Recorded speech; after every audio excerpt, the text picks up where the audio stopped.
hi everybody. Didn't realize that we had a different green screen out here. I'm Tommy Maroon here for Tommy Maroon Sports Show. And we're ready for today's episode 134 of this great show. And first things first, what else other than the Cleveland Cavaliers? And we'll see what happens. First, those guys right there for you folks, Darius Garland and Jared Allen.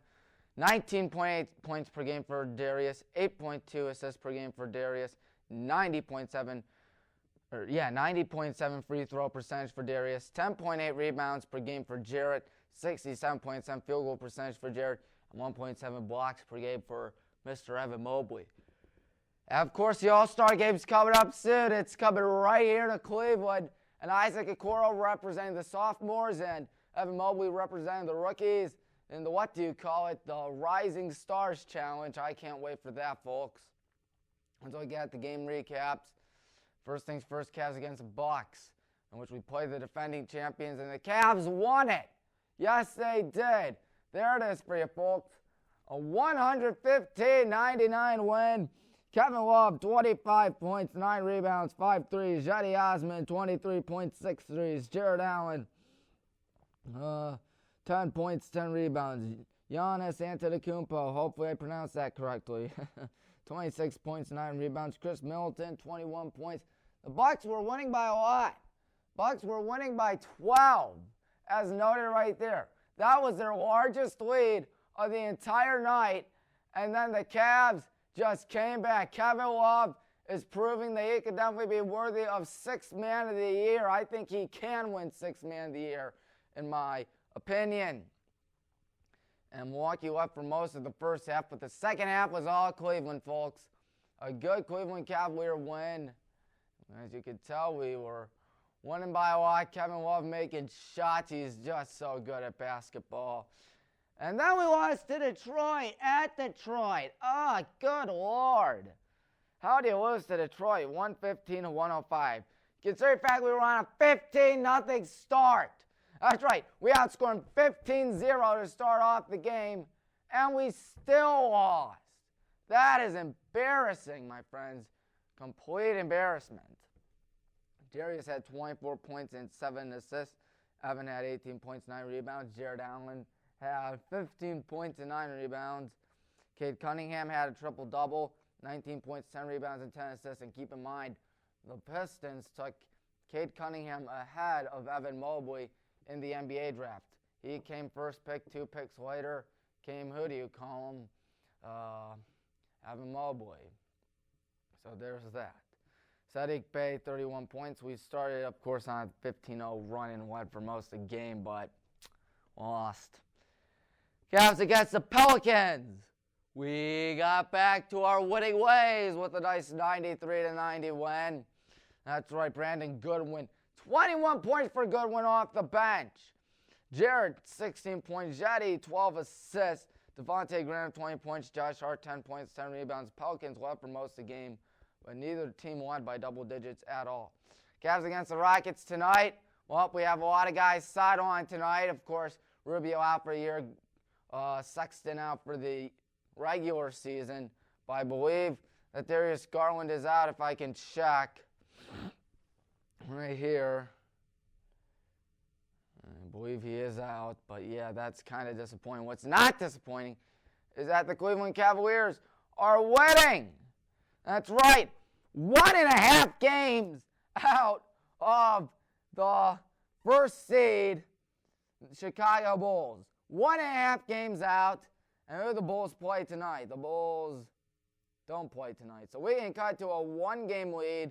If Washington wins, we can pass Philadelphia, and Miami doesn't play tonight, so we can be tied for second or third in the Eastern Conference with a win over the Rockets tonight at Houston. Won't be the easiest considering the fact that a lot of our guys sidelined, but you know what? We keep on finding ways to win. Keep on finding ways to win. Now time for everybody's favorite part of the show, Tommy's Picks Recap. It's right there on your screen, as we will get a better view of that.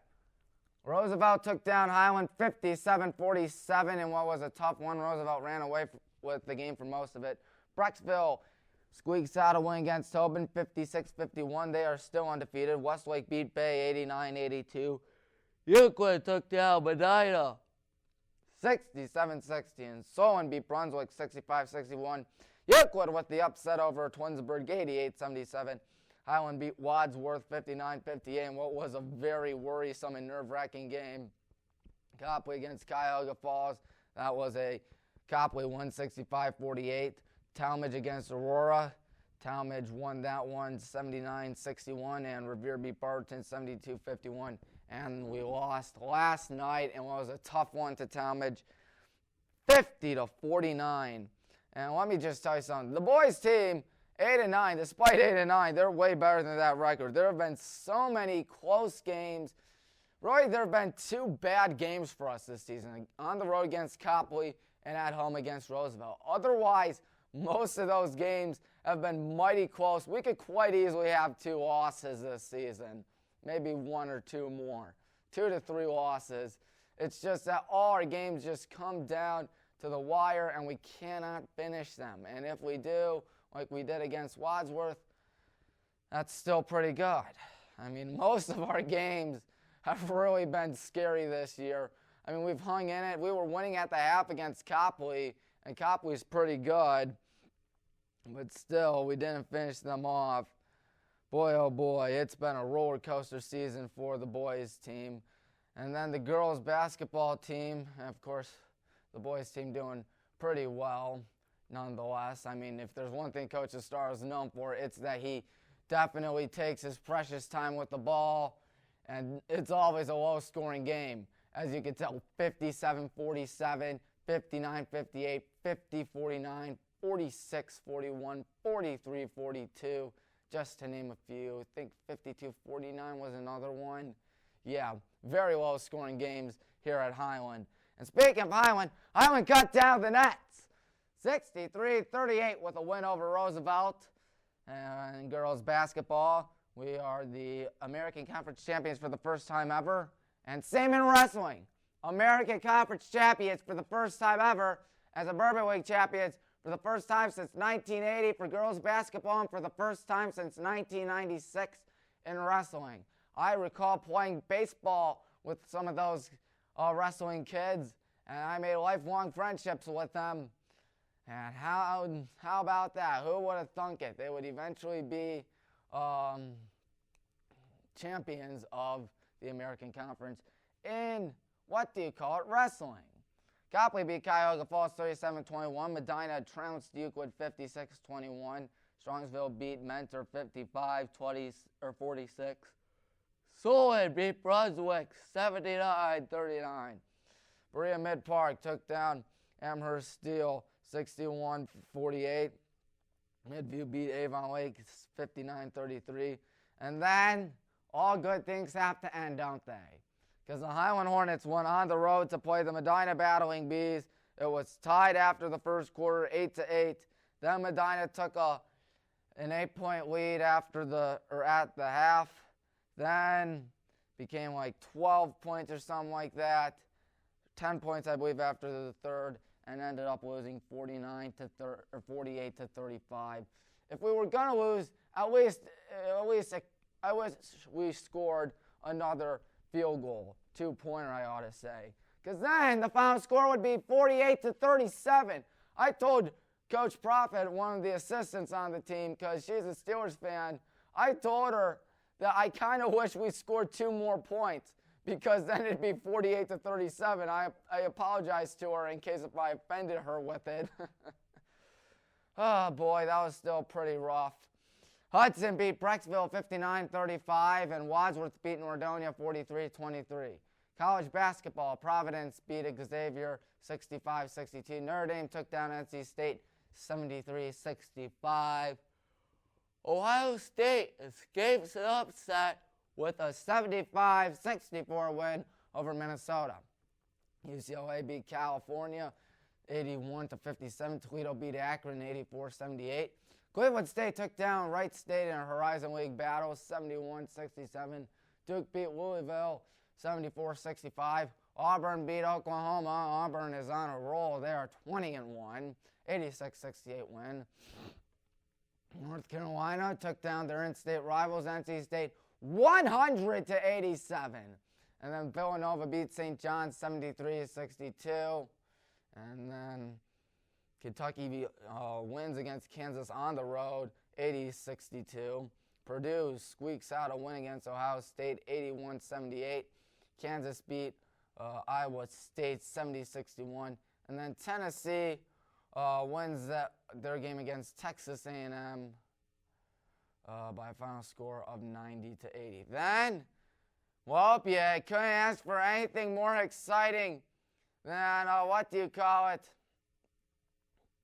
The conference championships, and the Bengals won. And when the Bengals when the Bengals win, I ought to say, and the Chiefs lose, I ought to say, America wins! Thank the Lord we don't have to hear Patrick Mahomes' fiance and brother anymore. I was going to really drive my head right through a glass window if they were going to do that again.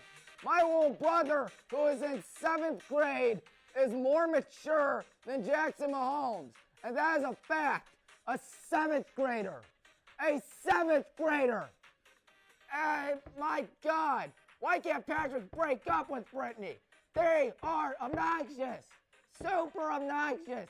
And in an overtime thriller, 27-24, their TikToks are going to not happen. Thank the Lord. There is a God. God exists. Go to church. Celebrate. Unbelievable. The Bengals, Evan McPherson did it again. And the Bengals, who have been some of the most rootable teams out there this year, considering their improbable Cinderella run, are going to the Super Bowl for the 3rd time in franchise history. And my AP French teacher has basically gone crazy, going insane, because he's from Cincinnati, and he's a huge Bengals fan. I emailed him and congratulated him. It's ironic because he has to pick who's the best kicker, whether if it's Avery, who's also in the AP French class I'm in, or Evan McPherson, who's, of course, the Bengals kicker. I'm just happy that we don't have to hear anything out of the obnoxious as all anything Brittany Matthews had Jackson Mahomes. I mean, think about this. Is my little brother annoying? I'll turn that down, folks. Okay, we got Six Flags theme song. Have you ever seen the Robot Chicken Six Flags theme? It's really funny. Robot Chicken's a funny show. But think about this. Is my little brother obnoxious? He's in 7th grade. He has a popular brother. I mean, I don't mean to say that about me, but a guy with a lot of friends. Does he walk around doing TikToks and acts really annoying? Yes, he does. Just kidding, he doesn't. He doesn't. He's quiet and nice. Are some of my friends, if my friends know what I'm talking about, obnoxious? No, because they are not obnoxious. They are very good around me, and they don't act obnoxious about me. They're not like, oh my God, Tommy's so loud and doing so good at announcing. I didn't realize that my arms are gone now. I didn't realize that. Now they're back. No, because some people don't do that around me. And then the Rams are going Super Bowl for the 2nd year in a row. Home field advantage. The Rams won 2017 because Jimmy Garoppolo is not a good quarterback. 20-17 was the final. Jimmy Garoppolo threw an interception with less than 2 minutes. And Matthew Stafford is going to the Super Bowl before the Lions. The Lions. Oh my God. Why I'd say the Lions organization has been a crap hole for years? I mean it. Do you know how many playoff games they've won the last 65 years? One playoff win in the last 65 years. Matthew Stafford escapes what can only be described as football purgatory and takes the Rams his first year out to the Super Bowl. And they're stuck with Jared Goff and Dan Campbell. I don't think Dan Campbell and Jared Goff are bad. They're just in Detroit football purgatory. I'd say things about Detroit, but I don't want to get fired. No, I like this job. Boys basketball, I went 8-2 with 10 picks. Girls basketball, 5-5, 7 picks. And college basketball, 9-5, 10 points. NFL, I split both games. Now time for Tommy's picks. Big one Friday night. It is Brush against St. Vincent St. Mary. My pick is going to be Brush. Brush is home for that one. Brecksville against Hudson again. And my lock of the week going to be Brecksville. They're going to try to keep their undefeated season alive. Highland against Revere. Honestly, I love this Hornets team. I think we're pretty good. But I have a bad feeling that Revere is just going to escape with a win. Just like how so many teams this year have barely gotten away with wins against the Hornets. I have a bad feeling Revere is going to win that. Walsh against Gilmore Academy. Walsh is going to win that. Strongsville against Brunswick. Upset right there. Going to be a Strongsville win. Barberton against Copley. Picking Copley. Copley's pretty good. Medina against Solon. Picking Solon. Roosevelt against Aurora. Picking Aurora. Cloverleaf against Woodridge. Woodridge should win that. Nassau and Jackson against Cam McKinley. Picking McKinley. Green against Glen Oak. Picking Green. St. Ignatius against Shaker Heights. Picking Shaker Heights. No time for high school girls basketball because high school girls basketball is a lot of fun. Highland against Revere, big game, senior night, Saturday night. Revere has like 4 or 5 losses. Last time I checked with Coach Madison, they're 11-4, and we are of course 19-1. I'm trying to get Northeast Ohio Zone to come. I know he doesn't cover girls basketball, but if there's going to be one night he covers girls basketball, you bet it's going to be this game. Senior night, biggest game. Can we run the conference and go what I hope for a giant student section? Because the student sections have not been coming out for the Hornets at all during the basketball season. It's kind of making me depressed. I'll be honest. Well, yeah, Highland to win. Medina against Mentor. Medina has proven that they're a very good school, beating the undefeated Hornets. I'm picking the Battling Bees to win that one. And then you have Brunswick against Euclid, picking Brunswick to, Euclid's going to win that one. And then Avon Lake against Amherst Steel, going to be a little iffy on this one and pick Avon Lake is my lock of the week. Roosevelt against Aurora, picking Aurora again. Berea Mid-Park against Midview, picking Berea Mid-Park. Field against Norton. There's my upset for you folks. Norton's going down. I'm picking Field. Cloverleaf against Norwayne, picking Norwayne. Barberton against Copley. Copley's been doing pretty well this season. And considering the fact that they almost beat us twice, I'm picking Copley. Woodridge against Field, picking Woodridge. Talmadge against Cuyahoga Falls, picking Talmadge. Mount Notre Dame against Glen Oak, picking MND. And then college basketball, Miami against Notre Dame, picking Notre Dame. That should be a good one. It should also be a good one. Arizona against UCLA. Let me tell you about that one. I'm picking Arizona. Ohio State against Iowa. I'm picking Ohio State. Akron against Miami, Ohio. Picking Akron. And my upset, Cincinnati, going to beat Houston, just like what they did in the AAC Championship. Duke against Virginia. Lock of the week going to be Duke. Texas against Kansas. Picking Texas. UConn against Marquette. Picking UConn. Michigan State against Wisconsin. I think Wisconsin can come out with a road win. West Virginia, Bob Huggins against Iowa State. Did you know that Huggy used to be at Akron? Yeah, kind of hard to believe. I'm picking West Virginia. Purdue against Illinois, picking Purdue. And then Penn State against Michigan. I am picking Michigan to win that. Well, we haven't finished anything yet because Tom Brady retired. 22 years of probably the greatest career in NFL history. I know I like to rib him and make fun of him for throwing short passes and dink and dunk passes. But you know what? Could anyone else do that? I'm pretty sure not everyone can do that. He's easily one of, if not the greatest quarterbacks to ever do it. Happy retirement to Tom Brady. Easily a first ballot Hall of Famer. No question about it. 7 Super Bowl wins. And at least 3 MVPs. Could be 4 this year, depending on what happens at the NFL Honors. Coming up next Thursday, I believe. Yeah, good for him. I'm happy for him. And yeah, that's all. Next week, going to give my Super Bowl prediction. Should be a good one this year.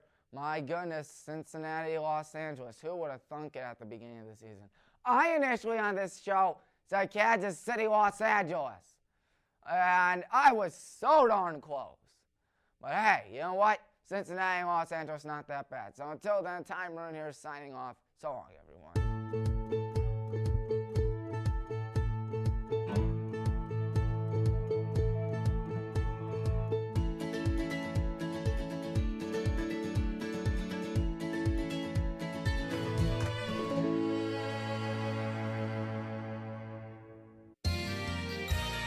You are watching WCTV, Wadsworth Community Television.